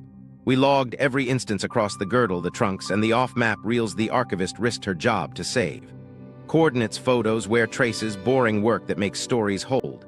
The scatter didn't scatter, it clustered, always at bias pockets and junction throats, never on show stones, never on grave slabs the tourist blogs like. The symbol lived where the cost lived. Meanwhile, the ethnographer came back from a felt tent with something that shut us up. A weaving panel from an ant, two tight stripes with an off-center knot stitched between them. A binding used where belts take the most stress. We weren't jumping from cloth to computers, but bodies reuse shapes where the world pushes back. Twin lines and a knot at the strain point. It rhymed with stone. We chased older echoes to a rock shelter north of the girdle. Knee-high motifs pecked in a row, twin grooves flanking a shallow pit. The pit's base was burnished smooth, like fingers had tapped it for timing 1,000 evenings. The herder's grandmother smiled, tapped twice, paused, tapped once, two, then one. The cadence matched our freight program, and my scalp prickled. Call it anecdote. Bodies remember rules even when words forget. Action beat, no mystic fog. We pulled dot positions from collar photos and overlaid them with scar depth and pocket geometry. Left-hugging dots lined up with deeper wear on left pockets. Right dots mirrored right scars. In our tray, shifting the pocket's strongest eddy toward one wall raised the head needed to open that branch. The dot wasn't decoration. It marked the stubborn path, the costlier choice. Left dot means left needs a shove. Right dot, right needs breath. Centered dots never showed up in the wild. Balance wasn't the point, choice was. Here's your research anchor so this doesn't float. Asymmetric Tesla valves have measurable pressure ratios. In our heat-formed pocket, about 5-to-1 flipped the flow. On collars where dots perched tight to the inlet bend, scar depths implied nearly the same bias. The closer the dot to the bend, the higher the threshold. Not a perfect line, but far from chance. Physics and chisel met in the same corner. We tested prediction like we were betting dinner on it. 3 throats, 3 dots masked with clay so we couldn't cheat. We called behaviors blind, left stubborn, left stubborn with wind enable. We ran red freight on lows, blue warnings on highs. We misrouted 2 of 3 without the dots. Unmask, run again, and the lattice snapped back on script. Field hands don't need p-values. They need gates that do what the stone promised. Meanwhile, the symbols started carrying grammar, not just a word. And like junctions tied to reed slits, the dot sat near a notch cut 2 fingers above the lip, the same height we'd matched to the second harmonic. Hard open only. At late or with bias fixes, the dot drifted farther from the notch, soft open if the wind agrees. The mark compacted mode and price into a single sign a steward could read at a jog. Then the reels coughed up the thing that felt like a confession. In the corrected film, the twin lines survived while the dot was brushed away. Strategic withholding note. The brushed dot concealed threshold ethics, which we reveal only after proving bias and timing in field tests, keeping the curiosity loop tight. The walls stayed. The costs vanished. If you strip thresholds from a routing fabric, it looks like drains. You don't just hide age. You hide ethics, the rule that some roads should only open when the air sings high. Human beat that won't leave me. On one collar, a deepened dot sat beside a clan scratch, 3 short notches crossed by 1 long. A keeper had recut the dot, raising the price, then signed the change. Governance by chisel. Ask us why. That's not art, that's accountability. We pressed the alphabet 1 step further. Could dots stage carry? We set a pair of small gates feeding a stiff pocket, then carved the dot tight to the bend. 3 low ticks bled into 1 high at the stubborn branch. Base 2 in mud, little thresholds toggling a fat one. The dot called the hinge. The hinge carried the count. Impact plain as I can say it. The twin lines are walls. The dot is cost. Placement is bias. Depth is ethics. It told stewards where the decision lived and how heavy the hand must be that day. Once we trusted that, the network stopped looking like improvisation and started reading like a program we could parse before we poured. So we followed the alphabet to the only place a full sentence could live. Down valley, stone steps, cold air breathing, bands of symbols stacked like code. And at the bottom, a mark we hadn't seen yet, 2 dots with a cross between them. The room didn't feel ancient. It felt current, like a law still in force. The hub chamber, and it had one last choice waiting for anyone who could read. Are you sitting down? Because the hub didn't roar, it hushed us. A narrow throat dropped our voices an octave. Cold air slid past our cheeks like the room was breathing. Then the walls came alive, bands of twin lines with dots stepping left to right, reed notches perched above them, basins cut like terraces, not scattered, ordered, a sentence in stone. Stakes first, no poetry. If this chamber held every state the network could take, it wasn't suggestion. It was law, freight days, flood days, lockouts, mercy bleeds. A steward could walk in, read the ban for the sky they had, and run a city without speaking a single word. That's policy, not prayer. We moved slow. A light grazed the first band, twin lines, dot left, reed notch 2 fingers high, hard open only on the second harmonic. Below it, a small basin with a dark lip, overflow scar spilled to a trunk etched with cup symbols. Freight path labeled by stains and chisels, not guesses. Parallel to it, another band with the dot right and a notch 1 finger high, soft open. That basin fed a trunk marked by wave cuts. Flood path. The bands alternated like measures in a score. Terraces stitched them together. Each basin dropped to the next with throats just wide enough to set thresholds. MO and IAC logic in stone, reservoirs as states, lips as transitions. We traced the stains. Near the top, freight lips showed even where. Lower down, flood lips were scored deep and clean, like they'd swallowed whole seasons without a blink. Meanwhile, the room held a note that wasn't sound so much as intention. At the bottom step, a wide basin fed 2 siblings, left and right, split by a symbol we'd never seen in the wild. 2 twin-line bands stacked, 2 dots pushed apart and a cross between them. The ethnographer leaned in. "Both high cross," she said. "Either low, hold." 2 clocks must surge together to cut freight and dump to safety. Wind alone can't do it. Head alone can't do it. Both, or you keep working. We didn't guess. We hauled in a fold-up rig we'd prepped for this. Twin accumulators for wind ticks and aquifer head fed a hub box we'd cut to the rubbings. We tuned the reed enables to the lip heights we'd measured, 1 finger, 2, 3, then bled red freight on a slow cadence and blue warnings on highs. Low wind mid-head.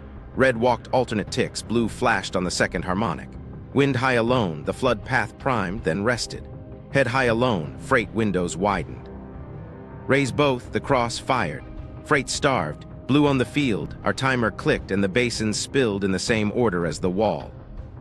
Human beat right where you'd lay a hand. At shoulder height on the north wall, a slim panel carried soft, hurried cuts, rounded, not crisp. The herder's grandmother read the shapes with her fingertip, not her eyes. "Rain, be kind, we'll turn away our hunger." Not a plea, an ethic. We'll shut commerce when both clocks rise. We'll bleed mercy when they fall. We mapped the whole state machine. Row 1, normal season, 2 fast ticks open freight on evens, warnings on highs. Row 2, wind high, head low, flood path primed, freight throttled but alive.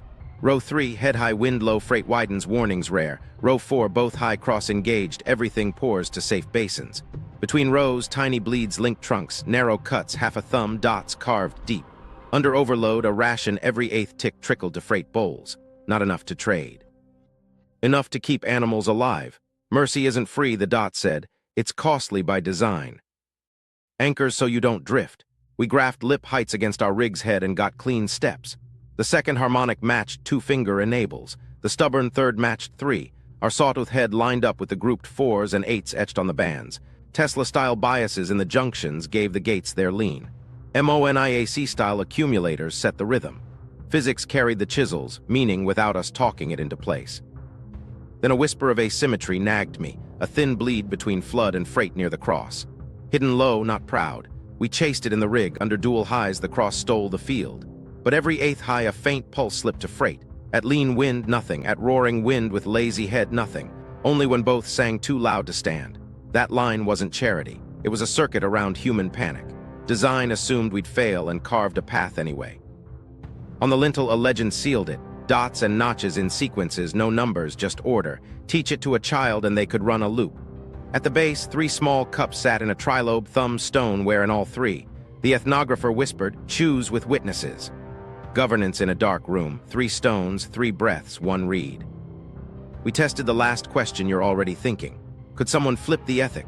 In a shallow recess, we found 2 carved pegs, one scored like a bowl, one like a ladder. Fit the bowl peg into the cross enable and the left program woke. Fit the ladder and a spine of lips fed a locked tank we hadn't noticed, sealed behind heavier thresholds. A horde path. A cam seat waited beyond it, mechanical work private. We ran both in the rig against a real rain trace. Program A, bowl, held freight until dual highs, then bled mercy.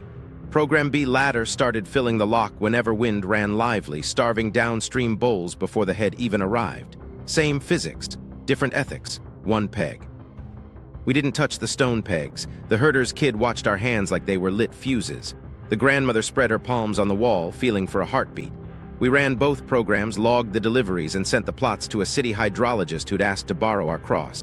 I asked her, "When both clocks rise, what do you want locked by default?" She didn't pause.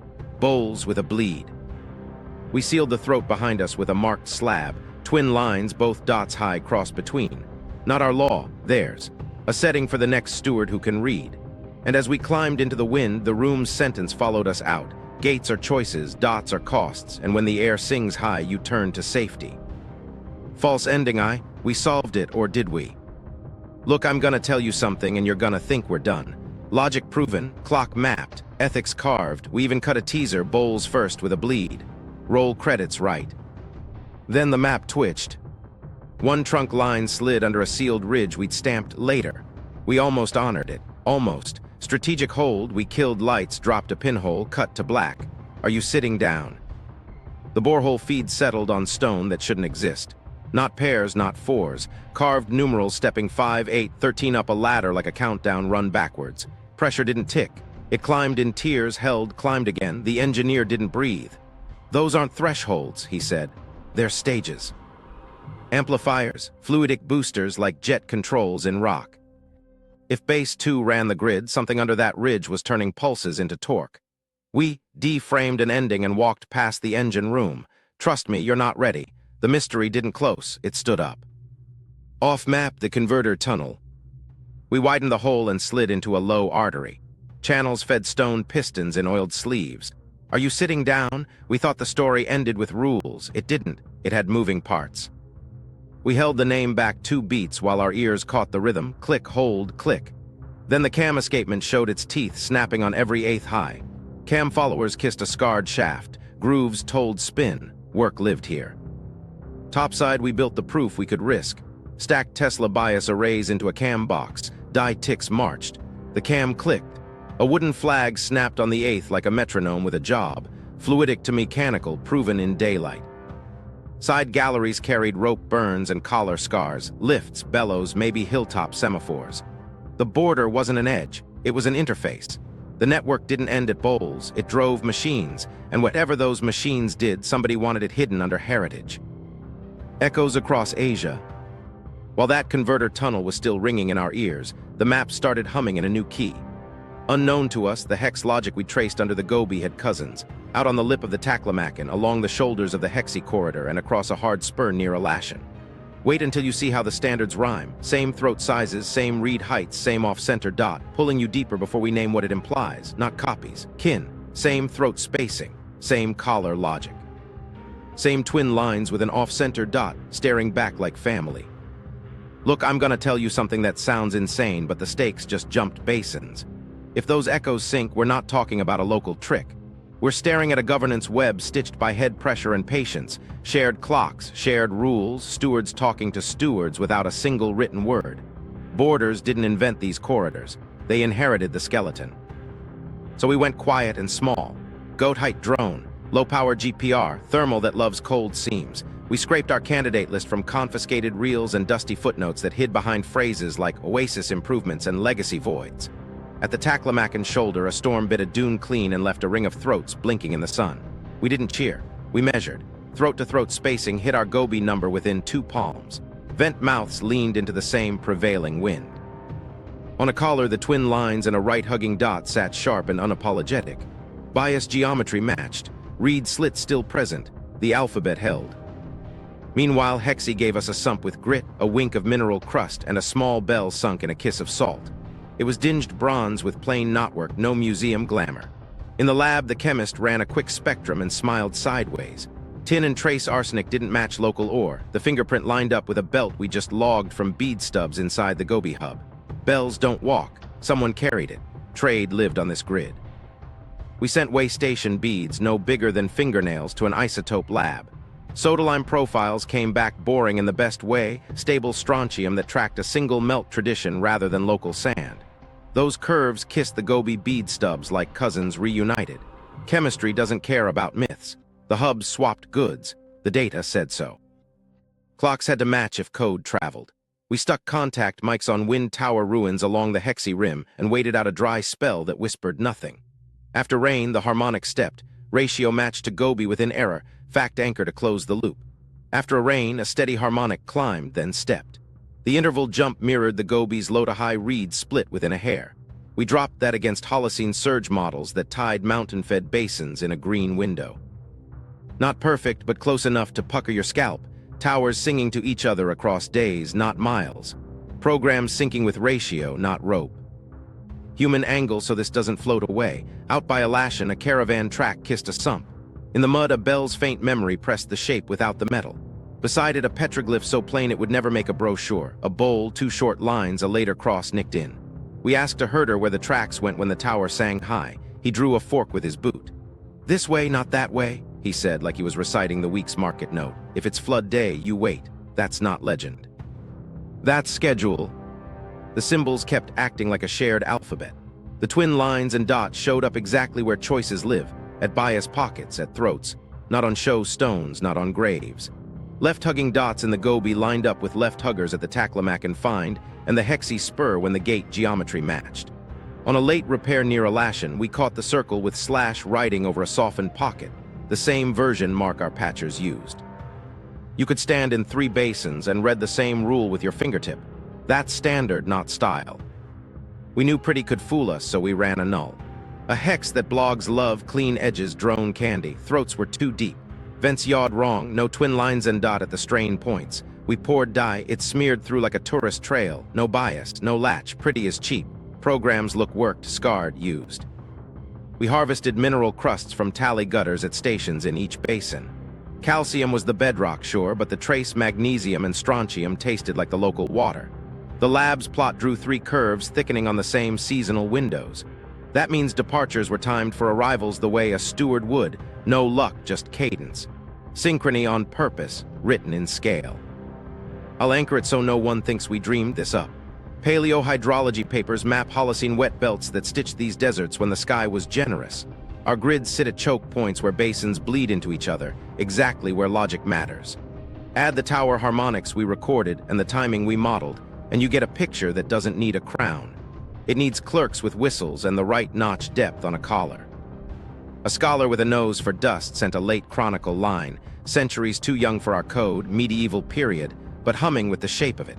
Road stewards poured bowls when the air sang high and turned travelers when bowls ran thin. Not proof, but the echo lands. People reword rules they've inherited. We built a bench to see if these echoes could talk fast enough to matter. Viral hook, cross desert warning ripple dem. Viewers can screenshot the plot and argue in the comments. 3 scaled grids, Gobi spec, Hexy spec, Alashan spec, set to their head ratios and read harmonics. We threw blue flood pulses into Alashan first, then Hexy, then Gobi, chasing a modeled storm path. Warnings rippled in the right order. Red freight tokens held back on the timing tables we'd chalked to each alphabet.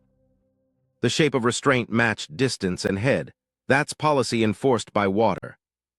One micro story tightened it in my chest. A kid trailing us at a Hexy stump found a flat token, thumb worn, with 2 small nicks on one edge and a hairline dye stain. It slotted into a tally gutter with that perfect little click. He grinned and said, "Now it's right," resetting a tiny part of a program older than anyone he's named after. We tested the standards across basins too. Those same 3 throat sizes, thumb, 2 thumbs, palm and a half, kept showing up. Reed seat heights clustered at 1, 2, 3 finger widths. In the trays, the thumb only opened on the second harmonic. 2 thumbs on the first. Palm and a half demanded both head and air. The latter matched hub lips and dot offsets basin to basin. That's a kit you can carry in your skull. Traded motion beyond bells and beads. Rope burns on converter galleries matched wear heights across 2 sites. Cam seats took the same tooth count. We cast a shared escapement profile from a Gobi rubbing and dropped it into the Hexy tray. On every 8th high, both cams clicked. You could drive a kiln in one basin and semaphore a hill in another, timed by the same wind singing across different stone. I want to be careful here. We're not saying one empire ran this with a stamp and a seal.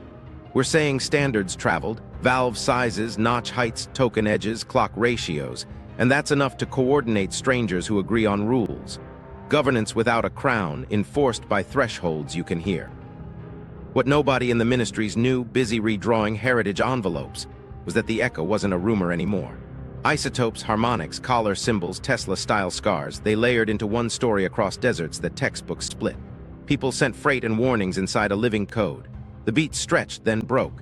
Patchers kept service alive, and the ethics bowls on both highs, a bleed for mercy, showed up wherever the alphabet ran. Here are the stakes before we step back underground. If 3 basins shared cadence and code, someone agreed on standards that outlived names. The closer we nailed it on paper and in labs, the closer we got to bright red lines that don't show on tourist maps. Multiple states want the inheritance. None want the dates. Fewer still want a protocol that tells leaders to shut trade when the air sings wrong. Trust me, you have no idea what's coming. The political red lines. Wait until you see how fast the tone shifts when the story touches a border.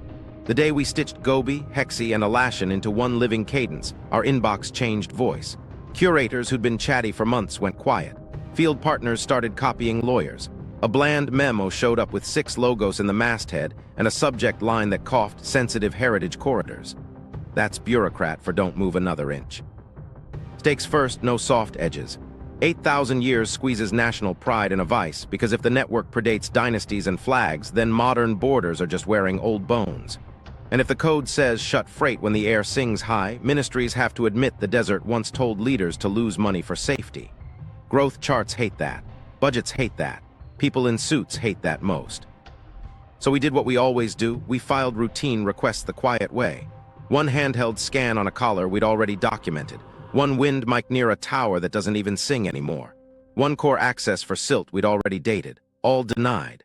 The phrases changed, security designation expanded, workstream consolidated, but the meaning didn't. You hit a wire. Meanwhile, notices bloomed on pilots' boards. Last month's green airspace turned red overnight. Our drone stayed cased. A survey chopper did not. Unknown to them across town, a hearing room filled with pressed suits and bottles of water sweating under fluorescent lights. The title on the projector was A Cure for Insomnia, Integrated Corridor Planning.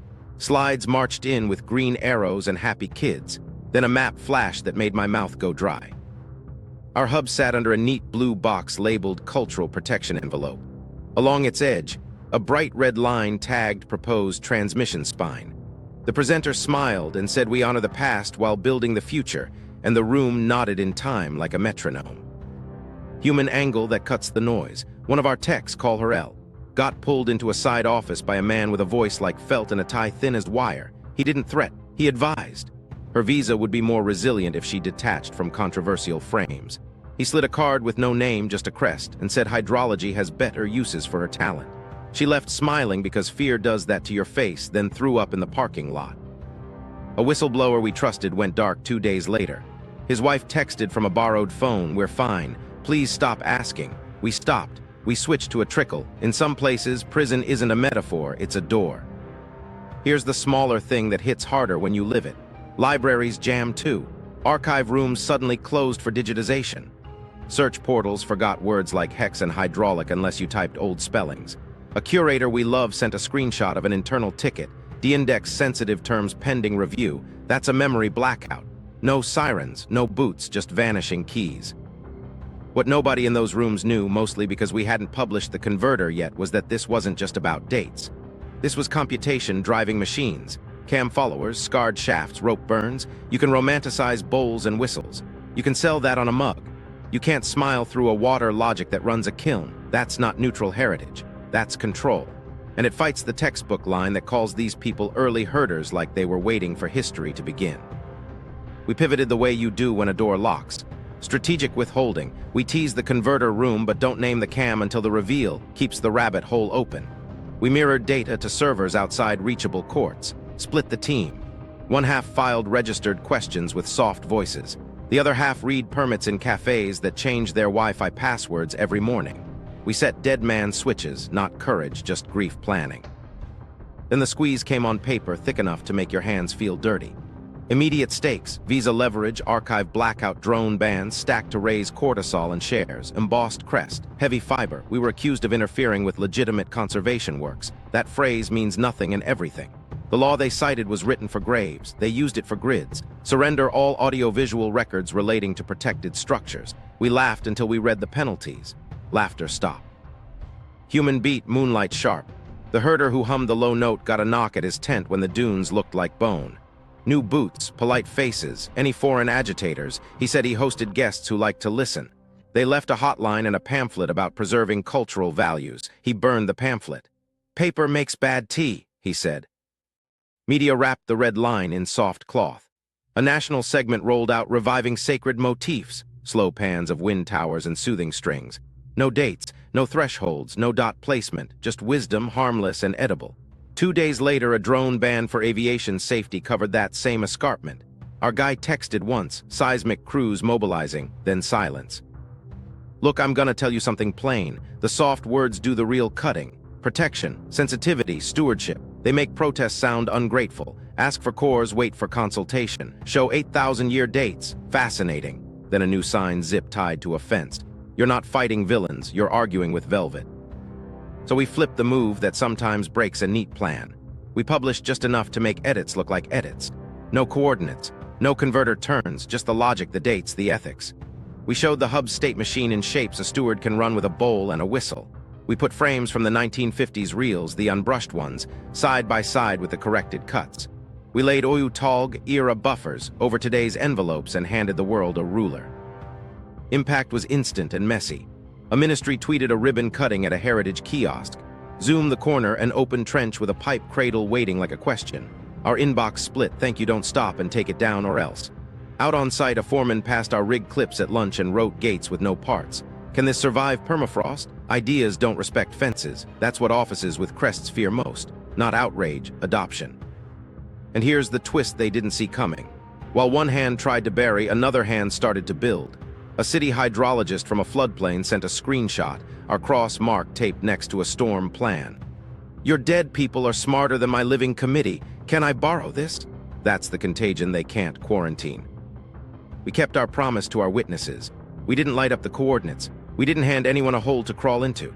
We stayed on choices, dots are costs, notches are rules, wind is the clock, both highs crossed to bowls, a bleed for mercy. If you see that alphabet stamped sensitive, ask which slide you weren't shown.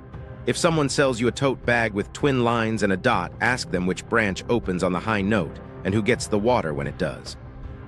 Final stakes before we go back underground. Multiple states want the inheritance. None want the dates. Few want a protocol that orders a shutoff when the air sings wrong. The red lines aren't just on paper. They run through budgets, school books, and pride. We can't fight all of that. What we can do is keep the alphabet public and the rigs repeatable. Pressure, not faith. So we're going to open one more room you haven't seen yet. It's quiet, it's cramped. It's cut like someone held their breath too long. And right in the middle of that hush sits a fork that isn't ancient at all. It's current. It's a choice. Bowls or locks, witnesses or a single peg. Brace yourself. What else did they know? This is where the desert hands the reed. Look, I'm going to tell you something that's going to sound a little crazy. But once we pushed past gates and clocks, the stones started whispering about everything else. Recipes, gauges, training, the boring genius that keeps a system alive longer than any one person. Behind the drama, there was a toolkit, and it was sharp. Stakes first so this lands. If the grid was a one-off miracle, fine, nice story, roll credits. But if they carried standards in their hands and recipes in their bones, then we didn't just inherit a relic. We walked away from a working library. That's not a myth problem, that's an amnesia problem. So we cut to action. We lifted a flake from a collar seam that still rang like glass when you tapped it. Under the loop it glittered ghost white, not crumbly brown. In the lab, faces lit up, calcium silicate hydrate plates, the same chemical family that gives modern cement its bite. The twist, this wasn't kiln cement with crushed rock and haste. This was hot lime, ash doctored with reactive silica, cured slow in wet air. Early Holocene air. A climate that let stone drink water long enough to set like living bone. What nobody knew at the trench that day was how much curring matters. In fat years, the Holocene Climatic Optimum, the paste hydrates deep. In today's thin wind, that same mix turns brittle unless you baby it. We built a sweat box, warm and wet, and watched strength climb for weeks. Outside the box, the same stuff cracked like a dry knuckle. The sky back then was part of the craft, and they carved their deadlines around it. Meanwhile, standards started popping up where you rarely look. We laid calipers across valve throats basin after basin and kept hitting the same 3 sizes. A thumb, 2 thumbs, a palm and a half. Not metaphors, the actual widths a steward could measure with their own hand. Reed seats landed at 1, 2, 3 finger heights above a lip, which matched the harmonics we'd already mapped to the wind towers. That's a portable code book. No tablets, no ink, just your body as the gauge. Training left fingerprints too. Tucked behind an outcrop, we found a wall of practice cuts, 8 Tesla-style pockets chiseled into soft rock. The first 6 were lumpy, chattery, a Reed's nightmare. The last 2, crisp, quiet, perfect. Little crosses sat beneath the good ones like a teacher's nod. 2 Reed seats were cut too wide and then wedged with pebbles, an apprentice's fix you can hear. Chatter, chatter, click. Standards are born in corners like that, and then they walk out into the world. We pulled another thread, mortar from a late-era repair seam. Dry climate, coarse sand, more clay. It set fast and weak. The patchers didn't have Holocene air. We spiked a test batch with plant ash to tease silica, got some bite back even in thin wind. In the field, you'd answer with geometry, wider notches in lean years, tight bands in fat ones. That's not ritual, that's version control. Human angle, because this is how you carry a standard without paper. In a tiny niche, a slate showed a ladder of circles, small, medium, large, beside our twin lines and a single dot. The herder's grandmother tapped the small one, child's breath. Middle, goat, big, storm. She could have learned last month or 50 years ago, the mapping is clean either way, low, mid, high. Anyone can teach it by firelight. That's how a civilization breathes. We put their kit against ours. We cast 3 pocket variants to their measured sizes, matched to the 3 throat widths, and ran head on the bench. The thumb throat only opened at the second harmonic. 2 thumbs took the low note easily. Palm and a half demanded both head and wind to wake. That latter mirrored hub lips and dot offsets from the field. Puzzle pieces, not pretty chaos. Tokens weren't cute either. Flat stones worn smooth on one edge locked into tally gutters like keys. The same edge profile repeated across basins we'd already tied by isotope. If your token didn't seat, it didn't count. That keeps caravans honest without a single scribe. We hammered this with abuse tests. We cast collars with the old mortar and the late patch mix, then cycled them. Wet, dry, hot, cold. Old blend kept its seal and sang truer at the reed seat under stress. The bad student profile from the training wall bled noise. We shaved it to clean curves. The whistle snapped on pitch. The line between a right and a rule is a radius you can trace with your thumb. Anchors so you don't think we're falling in love with our own story. Those CSH plates lit up under polarized light. Reed seat heights clustered like parts off a decent line. Asymmetric pockets gave pressure ratios that nearly matched SCAR estimates on collars. The Holocene window shows up across lake cores and megalake papers. Wet early, green belts reel. The chemistry and the climate line up with the craft. One more human micro scene, and then the hammer. Along a trunk, a kid on our crew found a low rock carved with 5 shallow bowls and 1 deep one, all stained different. He started dropping pebbles in time with pulses the way a steward would. Every time the blue warning rode high, he moved 1 pebble up.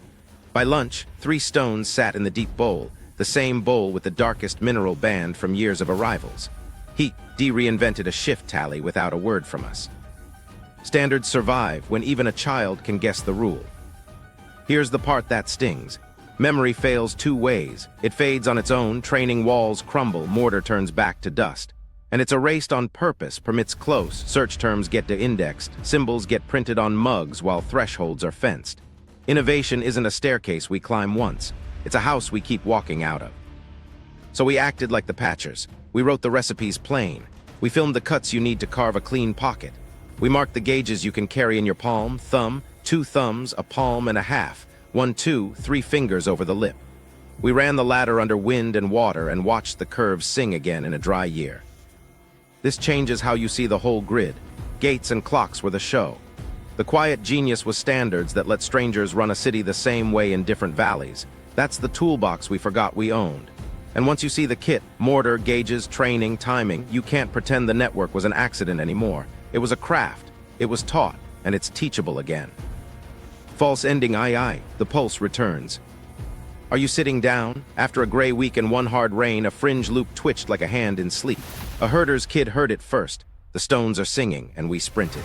The throat we'd cleaned months ago coughed a weak first harmonic, found the second, and held it. Off-tempo, thin, but alive. The desert's metronome had a ghost. So that's it, right? Proof in the wild, story closed. Not even close. We dropped mics and a dyed freight drip upstream, tuned to every other tick. Blue road highs, red road lows. The high carried blue through a stubborn pocket, red slipped on the next low, exactly on script. Our logger stamped arrivals a heartbeat off the old tables. The stone remembered. Then the trace shifted, not noise pattern. The loop wasn't free running. It was sinking to a deeper swell like a drum you feel in your ribs. Packets arrived in threes, 3 pulses, pause, 3 more. A master breathing somewhere else. Phones off, light kit. Midnight across a salt pan that looked like flipped sky. The ground hummed, a slow, regular rise, not gusts. Our probes picked a period you could set your life to. "It's under us," the kid whispered. He was right. The aquifer hump we thought was sleeping was wide awake, breathing on schedule. 2 clocks locked, wind on top, head beneath. The old stack MONIAC lungs, Tesla biases, read harmonics wasn't a museum piece. It was live code on a living clock. We could have rolled credits, clean arc, soft strings. Then the hum under the pan pointed down valley to a twin we hadn't earned yet. Not rumor, not metaphor, a room with the same alphabet and one fork that could rewrite everything. One more descent, measure first. Decide nothing alone, and don't touch what you can't put back. The mirror hub and the choice. Dawn made the salt crust glow like old bone. Every step had that hollow flex like walking across ribs. We eased into a narrow split where salt grass held the edge and let the cool air slide past our faces in slow, steady breaths. The borehole camera settled, and the wall lit up like a page we already knew how to read. Bands of twin lines, dots stepping, reed notches perched above basins. Only this time there were 2 terraces side by side. Left, the ethic we'd come to trust. Right, something with teeth. Stakes first so nothing gets cute. If this mirror holds 2 programs in the same breath, ethics isn't a mood, it's a lever. Left terrace ran the flood law we'd proved, dots tight to stiff lips, cross marks waiting for dual highs, mercy bleeds tucked low. Right terrace climbed thresholds like a ladder with no spill to bowls. Heavy lips, dots dug deep. Throats that fed a central spine, we could already see the lock tank in the geometry. Poured logic, carved as clean as a prayer. We mapped like clerks, not pilgrims, calipers on lips. Fingers at read heights, 1, 2, 3, stains on overflow scars. The left terrace told a familiar sentence, normal season, freight on evens, warnings on highs, wind high alone, flood primed, freight throttled, head high alone, freight widened, both high crossed to safety. Between steps, the same narrow bleeds, half a thumb, dots cut deep, ration every 8th tick when both clocks roared. Not charity, policy. Then we traced the right. 2 reservoirs at the top took wind and head, but instead of feeding bowls, the steps funneled into a spine behind heavier thresholds. No stains on any community lips. Only dark polish at a vault mouth and a cam seat cut like it expected work. You could pin those leaf seats shut with a stick and a hammer. Fill your tank while the downstream gutters thinned. We didn't guess. Back topside, we'd cut a split rig and clear acrylic off the rubbings we took here. Twin accumulators, air and head, 2 terraces, 2 outlet trees. We tuned read enables to the measured finger heights. Program A, the left, waited for both highs to starve freight and drown the flood path, mercy ration every 8th. Program B, the right, started stealing head as soon as the wind climbed, starving the bowls before the recharge even arrived. Same physics, 2 governments. Human angle sat right where a hand would land. On a low wall between terraces, shallow cuts rounded by time. The herder's grandmother read the shape, not the line. "If plenty lock, if peril give," she said. Then a tighter line cut like a commandment. "Choose with witnesses." Below it, 3 small cups carved in a clover showed thumb stone where in all 3. You could hear 3 breaths in the dark, 3 small clinks, then a reed taken in hand. We found the pegs that made it real. Tucked in a pocket, 2 carved plugs, each stamped with the same clan mark we trailed across late repairs. One peg held a bowl scratch. One held a ladder. Fit the bowl peg into the cross enable and the left terrace woke, the flood law. Fit the ladder and the right terrace's lock tank took the field. Ethics wasn't an inscription, it was a wooden stick. Anchors so we don't float. We graphed lip heights against head, plotted reed harmonics against finger notches. The second harmonic hit 2 fingers, the third demanded 3. The stubborn thresholds on the right terrace matched deeper dot offsets, just like the Tesla biased pockets we'd cut in trays. The cam seat beyond the lock lip took the same tooth count as the converter we'd proved, water logic into torque, private work, public thirst. Then the soot spoke in 2 voices. In a niche near the vault, a smear broke into hot and cool spans. Radiocarbon pushed 1 pulse back near the old crash, then another tight to years you and I can name without guessing. And the scratches at the vault lip weren't all Stone Age. Some lines were cut with a sharper, modern hand. We can't print years we can't prove. We can say this: the right-hand lever has been pulled more than once. We ran one more field pass to kill doubt. We fed the fringe pan cadence, the one that made the loop sing, into both programs in our rig and measured what reached a scale basin cut to Gobi spec. Program A held freight until dual highs, bled a ration every eighth, and kept the bowl barely, defiantly wet. Program B filled the lock tank fast, tripped the model cam, and left the basin to spit and then go dry. Watching a neat little machine purr while the bowl went quiet made my throat close.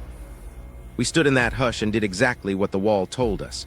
We didn't touch those stone pegs. We ran both programs. We logged the deliveries. We sent the blind diagrams, labels stripped, to the hydrologist who taped our cross beside a flood plan. I asked a question I never thought I'd say out loud. When both clocks rise, what do you want locked by default? She didn't breathe before she answered. Bowls with a bleed. There was one last whisper cut low, almost shy. Beneath the right terrace, a hair-thin link ran from the locked tank back toward the flood path. We traced it with a nail, then with a needle of light. The dot beside it was so deep it almost broke through. In the rig, that line woke only when both clocks screamed. A failsafe cut around us. The original builders assumed we'd fail and carved a mercy we couldn't brag about. Not a monument, a backdoor. So we left a mark that isn't ours.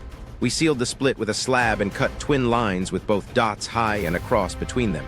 A setting, not a sermon. A steward who can read will know what it means. The herder's kid watched our hands the whole time. The grandmother held her palms to the wall until the cool breath found her skin. Walking out under the salt light, the choice felt heavier than any artifact. Gates are choices, dots are costs, wind is the clock. When both clocks rise, you turn to safety, not because it's pretty, because the bowls have to live to see the next rain. And somewhere under that flat white, cams will still click, ropes will still burn, and stewards will still argue in the dark with 3 thumb stones and a reed. That choice rewrites us. Ancient code saying when both clocks rise, bowls first with a bleed for mercy. If you want the declassified maps, lab notes, and the rig files to run this yourself, watch the next episode and subscribe now. Turn on alerts. When the mirror hub goes public, you'll hear the cross mark sing here first. Once you see it, there's no going back.